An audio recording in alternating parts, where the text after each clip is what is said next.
মৌলভীবাজারের শ্রীমঙ্গলের ইছামতি চা বাগানের মঙ্গলচণ্ডী মন্দির। এখানে প্রতিদিন একটি করে দেবী দুর্গার ৯টি রূপের পূজা করা হয়। বৃহস্পতিবার সকালে দেবী দুর্গার 9টি রূপের মধ্যে শৈলীপুত্রী রূপের পূজার মধ্য দিয়ে শুরু হয় পূজার আনুষ্ঠানিকতা।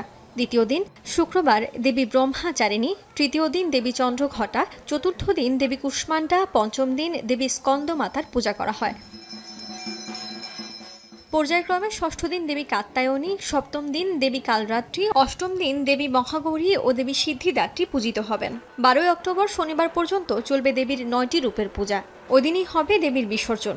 9 দিনে 9 জন পূজারী দেবীর পূজা করে থাকেন। এই মুহূর্তে সারা দেশের হাজার হাজার পূজা মণ্ডপ যখন শেষ সময়ের প্রস্তুতিতে ব্যস্ত, সেখানে শ্রীমঙ্গলের মঙ্গলচণ্ডী মন্দিরে ঢাকের তালে মোহিত হচ্ছেন ভক্ত পূজারী। এই পূজাটা করা হচ্ছে বিশ্বের মঙ্গল কামনার জন্য। আমি এখানে 14 বছর যাবৎ এখানে পূজা করতেছি। হিন্দু পুরাণ অনুসারে দেবী পার্বতীর 9টি ভিন্ন রূপ রয়েছে। মঙ্গলচণ্ডী মন্দিরে সেই 9টি রূপেরই পূজা করা হয়।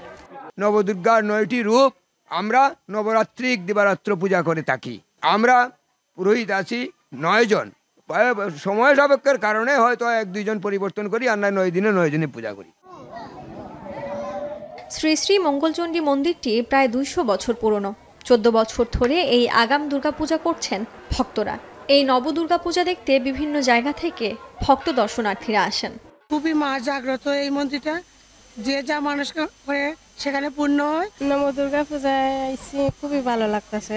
2011 সাল থেকে অদ্যাবধি আমরা এই বছরের 14তম আয়োজন। সারা বাংলাদেশে সার্বজনীনভাবে নবদুর্গা পূজা একমাত্র আমরাই করে থাকি। যোগাযোগ ব্যবস্থা খারাপ হওয়ায় এখানে আসতে সমস্যার মুখে পড়েন ভক্তরা। এ ব্যাপারে নজর দিতে প্রশাসনের দৃষ্টি আকর্ষণ করে মন্দির পরিচালনা কমিটি। এখন Moulvibazar. Colour expert, George sap এবং মাইল্ড অন হ্যান্ডস টেকনোলজি সমৃদ্ধ অরিক্স ক্রিস্টাল ওয়াশ আপনার লন্ড্রি এক্সপার্ট।